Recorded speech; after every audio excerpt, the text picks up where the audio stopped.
কি ব্যাপার, নাম্বার নিলে কই ফোন করলে না তো? ফোন করব কিভাবে? তুমি তো আমাকে পছন্দই করো না, তার জন্য তো সেদিন কোনো উত্তর না দিয়ে চলে গেলা। তুমি সত্যি একটা গাধা। প্রথম দেখাতেই কোনো মেয়ে হ্যাঁ বলে? আগে দুজন দুজনকে চিনি জানি, তারপরেই তো ভালোবাসা হবে। আমারও তো কিছু জানার দরকার নাই, আমি শুধু তোমাকে ভালোবাসি। তোমার যদি আমার ব্যাপারে কিছু জানার থাকে জানতে পারো। তার মানে তুমি আমার ব্যাপারে কিছুই জানতে চাও না? না। আমি কিন্তু অনেক গরিব। তাতে কি হয়েছে? তোমার কোনো সমস্যা নেই? না।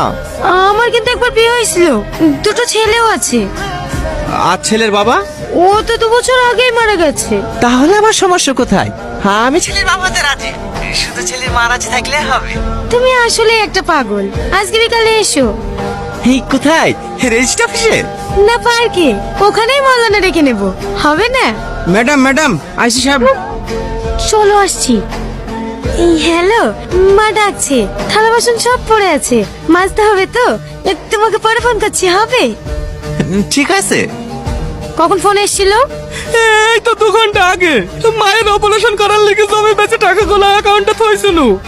আপনারা সব পারবেন, দয়া করে টাকাগুলো উদ্ধার করে দেন না, না হলে আমার মায়ের অপারেশন হবে না। ঠিক আছে ঠিক আছে, ও তো ভেঙে পড়বেন না।